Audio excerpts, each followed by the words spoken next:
Welcome back to News in Focus. Now, continuing on the story, it's not only here from South Africa where a delegation is going, but as we have mentioned, across the world, that this will be occurring, especially from the United States of America. And joining me now, I'd like to welcome no stranger to Hilaal TV, and she's going to be one of those individuals that are going to be making that trip to the Rafah border. It's none other than Muna Tareh, Palestinian American activist and academic. Muna, always a pleasure having you on. Thank you so much for joining us.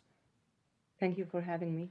Muna, I think let's talk about the necessity of this march, given the high famine that is occurring in Gaza and of course, the obvious, the blockade that is occurring.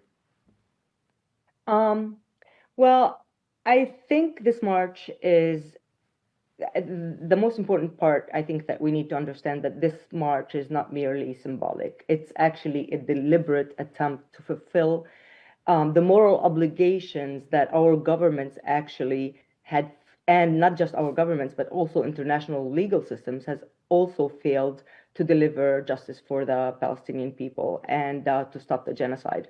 So in that sense, we the people are standing here, or the march is standing is making a statement that we will not be complicit in this genocide, that our governments do not represent us and how we feel, and this is not the world that we want to live in. And we demand an end to the genocide. We demand a breaking of the siege. We want Gaza to live, and we demand an arms embargo on Israel too as well. Muna, from a global perspective, and we're going to touch on the Madeleine boat in a bit, but it's quite clear that if you look at public opinion, it has swayed heavily in favor of Palestine. And of course, the fact that this needs to be maintained, the momentum needs to be maintained. Why is this march important in terms of making sure that the eye is still kept on Palestine and having that global awareness to it? Well, I think you actually raise a very good point. And the point is, like you said, the people are with the Gazans. People are very angry, very disappointed, very even discouraged at sometimes with what's going on right now in Gaza. However, the failure of our governments to act, and they're just basically being satisfied with paying lip service to the Palestinians that are being massacred in the most horrific imaginable ways possible for over 20 months now.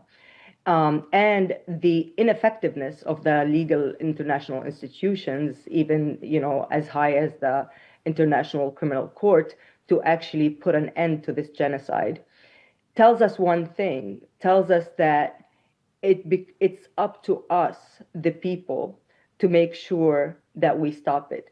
Because the way, to be honest with you, the way I see it, if these institutions end, if our governments fail, then the failure of our governments is partly our failure to demand that our government represent what we want.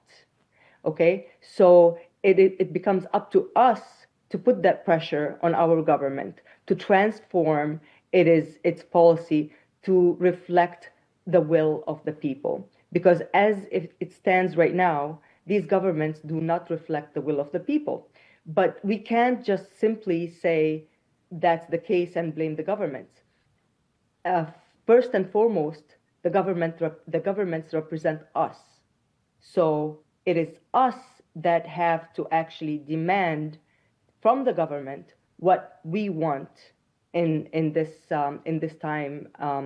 grave time of moral challenge.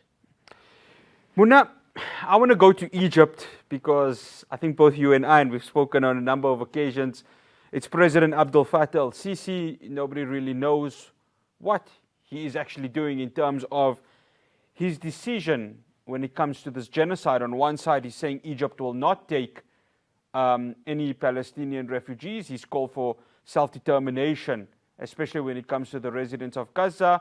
But then there's the Rafah border, which he has sovereign control of, and he outright is not refusing to, he's actually refusing, I beg your pardon, to open it. Is this march going to change that? Is this march going to say, President Sisi, the time is now for you to go ahead and change, given the stance that Cairo has taken in all of this? Well, very good question again. But the way I look at it is Egypt is walking a very thin line. It's almost like a double-edged sword. If it actually comes out against the march, then it will be actually further intensifying the Egyptian population's feelings about the government not doing enough for Gazans, especially with them knowing that they are just around the corner. So it has a potential of inflaming public opinion inside Egypt, which is something that I don't think that the government wants.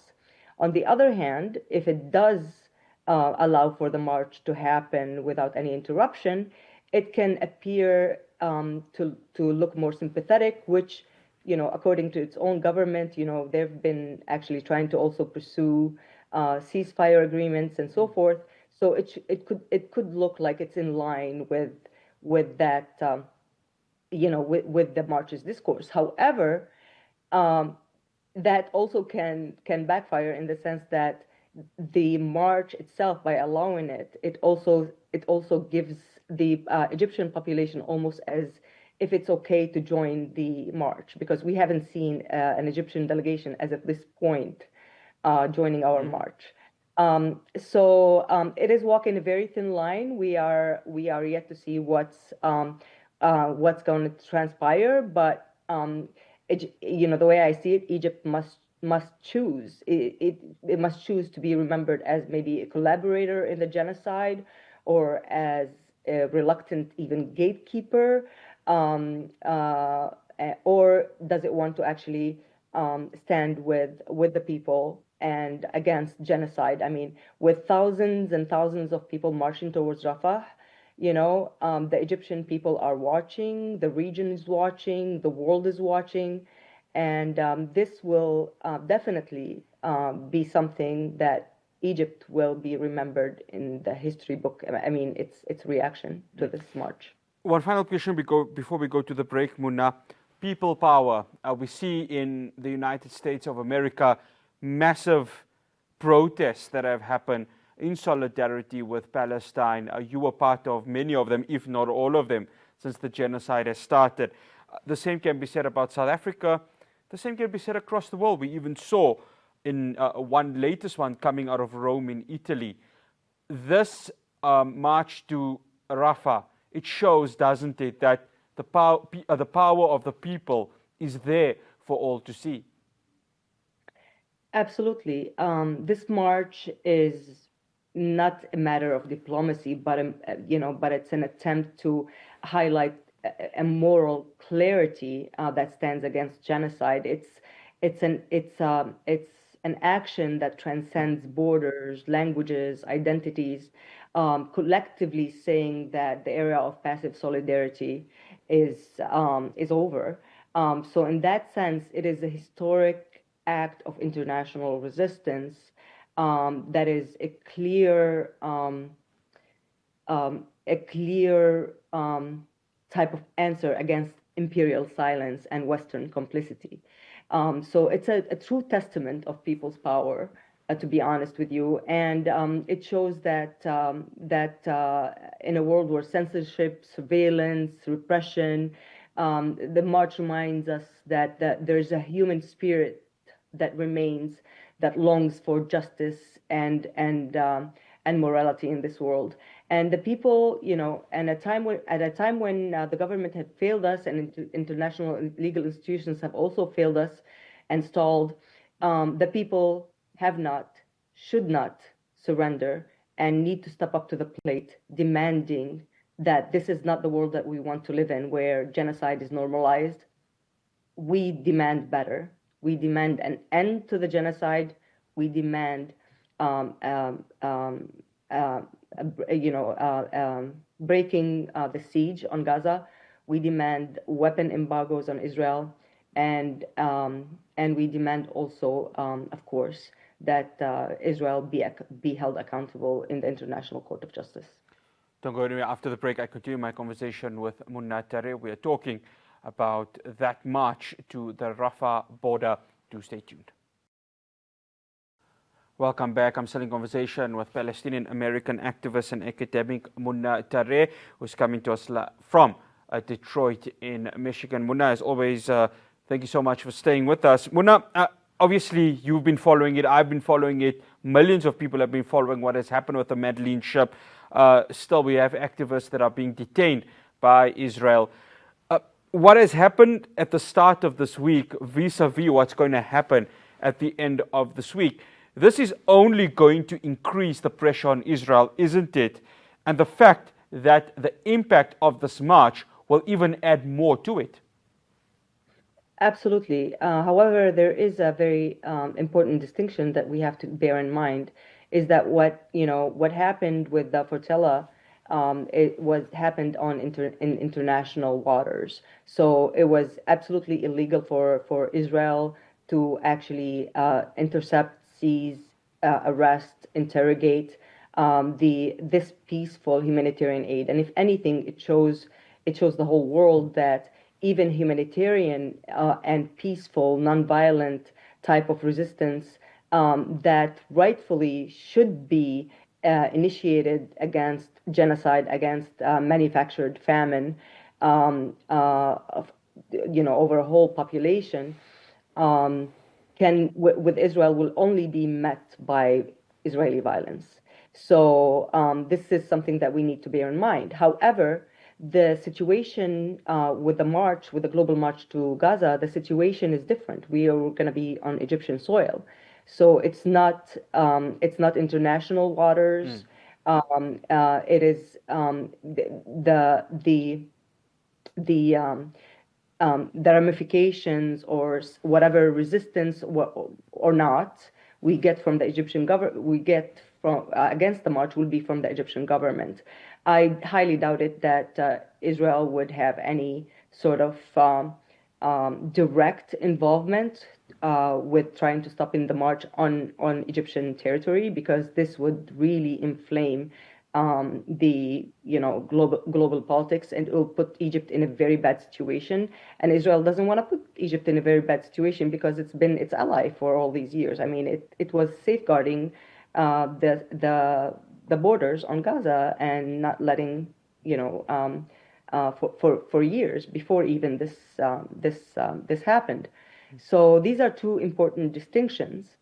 Regardless, the one thing in common between the flotilla and the march, the global march, is that they are nonviolent, peaceful movements that are directed at raising awareness, showing and proving to the whole world, to those who still have a shred of doubt in their minds, that even the most nonviolent and the most peaceful attempts to try to stop the genocide would also fall on deaf ears when it comes to Israel. So we know for a fact that Israel is not going to respond to these nonviolent attempts, but its non-response is in itself a response to the global community. It shows what kind of a regime Israel is, what kind of violence it is, and it shows that ultimately the genocide of the whole Palestinians, not just the Gazans, is the ultimate goal of the settler colonial regime for it to be able to stabilize itself as a state in the Middle East. Muna, there's a massive American contingent. We're going to get the number in the bit from you, but obviously currently in the USA we have anti-immigration protests that are happening, especially in Los Angeles. We are also seeing continuous talks of how the American public is becoming slowly dissatisfied with US President Donald Trump. This is a massive shift, isn't it?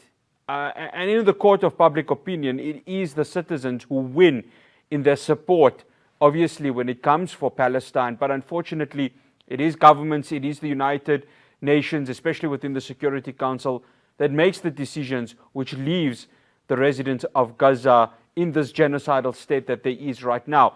But again, back to people's power, it's quite clear the people are starting to tell their governments, enough is enough. We have to have our voice, and that voice is the most important in raising this awareness and solidarity for Palestine. True. I do agree that the presence, for example, of a good-sized delegation from the United States, whether it'll be from students, worker, clergy, who reject the violence done in their name, sends a powerful message to the American government, or to the world, if you will, that the U.S. policy or the U.S. government and support of genocide via weapons and so forth does not represent the American people. So while Washington continues to send on military aid for Israel to continue on with its genocide, the people who are participating in the march are sending their own bodies, they're putting their own life at risk to uphold morals that they truly believe in, and to show their governments the extent that they're willing to go to redirect their discourse or policy. So in this sense, the American people speak for themselves, and their government does not actually speak for them. But I do want to say something about, when you mentioned the immigration and the riots are going on and so forth. The importance of the Palestinian question is the fact that it opened up this huge door for transnational solidarity across the world. People all over the world saw their own struggles within the Palestinian struggle. The African Americans in the United States, who now relate more to understand their positionality in the United States power system as internally colonized population, also reflects on that of the Palestinians who are actually directly colonized by the settler colonial state. The people in Flint, Michigan, who are still deprived of equal access to education, good water to drink, health benefits, and so forth, resemble all of those struggles in Palestine. Access to water, access to food, access to education. All of these things we are denied of, and the poor population here in the U.S. is also denied of. So this is, and this of course does not only apply to the United States, it applies all over the world.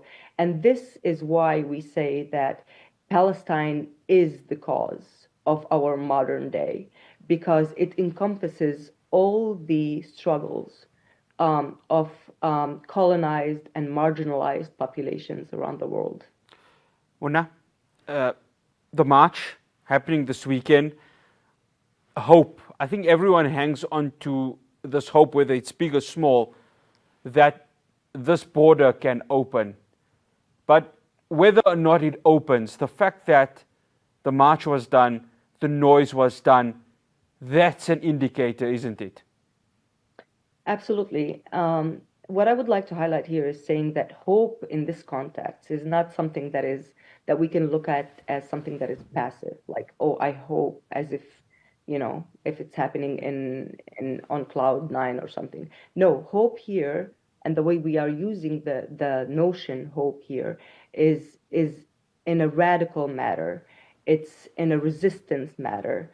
It is in persistence of a challenge. It's in our persistence of challenging all kinds of dogmatic power controlling regimes that seek to subjugate people for their own capitalist benefits. So we have to understand that this world is interconnected, and our struggles are interconnected. And the hope for Palestinians is also a collective hope. Therefore, it is an active type of hope that's embodied in our ongoing steadfastness and resistance.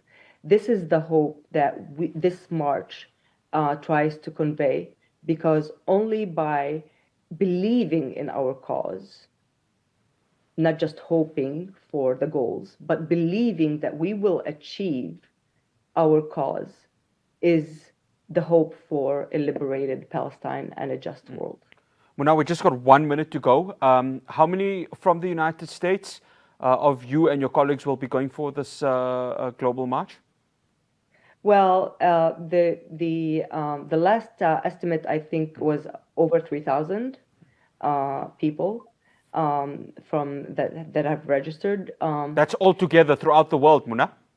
Yes, that's Okay. altogether Right. 3,200 people altogether.